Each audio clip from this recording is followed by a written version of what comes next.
বাড়িতে থেকে থেকে বোর হচ্ছ, ভাবছো কোথাও যদি দূরে ঘুরে আসা যেত, তো হ্যাঁ, তার জন্যই আজকের ব্লগ ভিডিওটা। পুরোটাই ডিটেলসে তোমাদের সঙ্গে শেয়ার করব, ছোট ছোট পার্টে। একবারে লং দিলে তো তোমাদের ভালো লাগবে না। জায়গাটা খালি জাস্ট দেখো, অসাধারণ দেখতে ছিল কিন্তু। তো কথা বলতে বলতে দেখো সেই চেনা পরিচিত ফ্যান দেখে কি চিনতে পারছো কোন স্টেশন? চলো চলো পুরোটাই শেয়ার করব, তার জন্যই তো আজকে সুন্দর ব্লগটা নিয়ে চলে এসেছি। তার জন্যই আগের দিন ঠিক রাত 12:45-এ আমরা কিন্তু ব্যাগ গোছানো কমপ্লিট করতে বসেছি। কারণ ব্যাগ গোছানো কমপ্লিট, লাগেজ না ঠিক করলে বেড়াতে যাওয়া তো মুশকিল, বলো। কটা লাগেজ হবে, কি নেওয়া হবে, সেই সব নিয়ে দুজনে বসেছি, মানে আমার ভাবি আর আমি দুজন মিলে। তো দেখো সেই সব নিয়ে ব্যস্ত।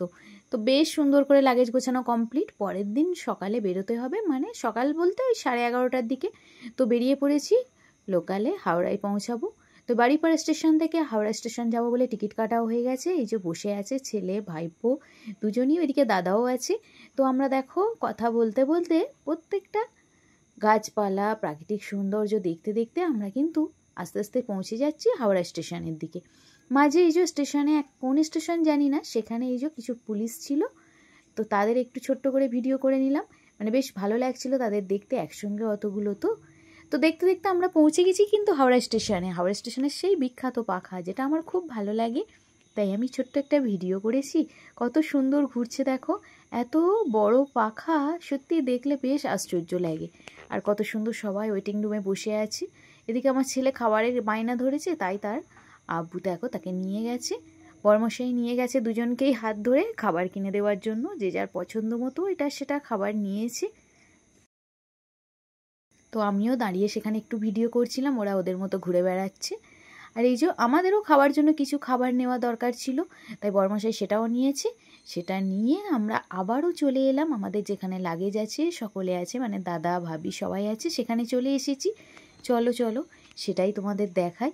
কতগুলো যে লাগেজ হয়েছে, বেড়াতে যাওয়া একটু কম লাগেজ হলে বেশি ভালো হয়, কিন্তু কি করব বলো, সঙ্গে যেহেতু বাচ্চা আছে তাই লাগেজের পরিমাণটাও কিন্তু একটু বেশিই ছিল।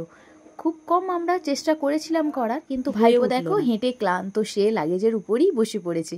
এই যে এতগুলো লাগেজ হয়েছে, সেটা দেখে আবার দাদা তো ভীষণ রেগে গেছে। এত লাগেজ নিয়ে কি বেড়াতে যাওয়া যায়? কি করব বলো, বাচ্চার জন্য একটু বেশিই হয়েছে। তো তোমরা চাইবে অবশ্যই একটু লাগেজের পরিমাণটা কম করে যাওয়া, তাতে দেখবে তোমাদের জার্নি যে ক্লান্তি সেটা কিন্তু আসবে না। ওয়েট করার পর আমাদের ট্রেন চলে এসেছে। কোথায় যাচ্ছি কি সবটা জানার জন্য পুরো ভিডিওটা কিন্তু দেখতে হবে। এই যে দেখো একে একে সবাই যাচ্ছে, আর ছেলেদিকে এদিক ওদিক দৌড়াচ্ছে বলে বর্মশাই তাকে এইভাবে ধরে নিয়ে যাচ্ছে যাতে সে দৌড়াতে না পারে। ওদিকে দেখো ভাইপো লাগেজ টানতে ব্যস্ত, ট্রলিটা টেনে নিয়ে যাচ্ছে। দেখেছো সবাই একসঙ্গে বেশ আনন্দ করেছি, জানো, খুব এনজয় করেছি।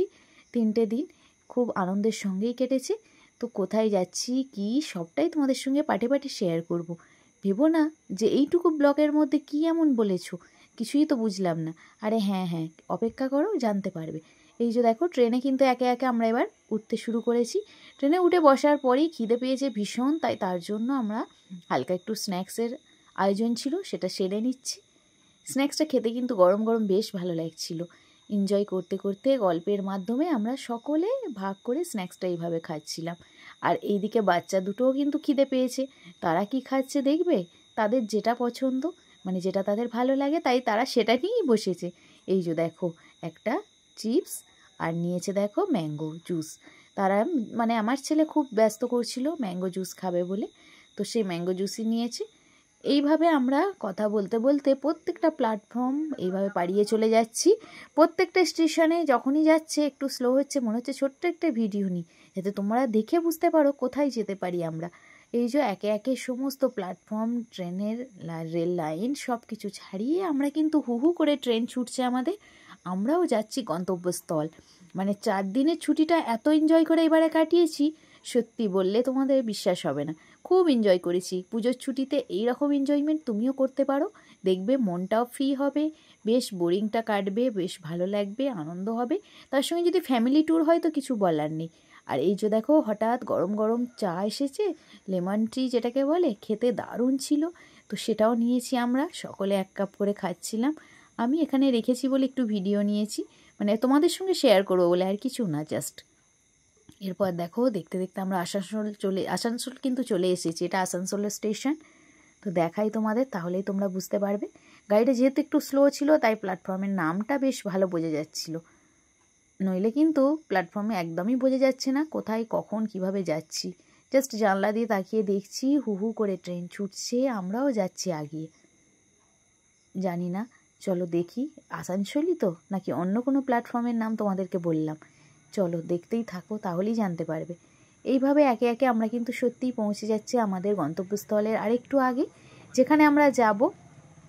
হ্যাঁ ঠিকই বলেছি, দেখো তো আসানসোলই মনে হচ্ছে, এটা তো হিন্দিতে লেখা আছে, বাট চলো দেখলেই জানতে পারবো আস্তে আস্তে কোন প্ল্যাটফর্ম আমরা পাড়িয়ে যাচ্ছি। এদিকে ছেলেও কিন্তু ভীষণ ব্যস্ত করছে, তার আর ভালো লাগছে না। এরপর আমরা কিন্তু আমাদের এসি কোচে চলে গেলাম, যেখানে আমরা আবার চেঞ্জ করেছি, মানে ট্রেন চেঞ্জ করেছি, সেখান থেকে আমরা এসি কোচে উঠবো। তো এসি কোচে গিয়ে বেশ ভালো লাগছিল, ওখানে যতটা না এমনি লোকালে বোরিং ছিল, সেখান থেকে কিন্তু এসিতে যাওয়ার পর একটু ফ্রেশ আসলো। ওখান থেকে ছেলে গিয়ে কিন্তু আমাদের ঘুমিয়ে পড়েছে, দুজনেই, মানে ভাইপো ছেলে দুজনেই ঘুমিয়ে পড়েছে। এই যে দেখো এসি কোচটা কিন্তু বেশ সুন্দর ছিল, সিটগুলো জাস্ট ওয়াও বলতে হবে। আর এসি মানেই তো জানো বেশ সুন্দর হয়, সাজানো গোছানো পরিপাটি। এই যে দেখো কোনো ঝামেলা নেই, একদম নীরব শান্তভাবে যাচ্ছে। তাই ছেলে কী করলো, সেখানে এসে ঘুমিয়ে পড়লো। আমরাও একটু দুজনে মানে সকলে মিলে একটু রেস্ট নিয়েছি, বেশ ভালো লাগছিল আর কি। চলো আজ এই পর্যন্তই, নেক্সট ভিডিওতে বলবো আমরা কোন স্টেশনে গিয়ে পৌঁছালাম। টাটা।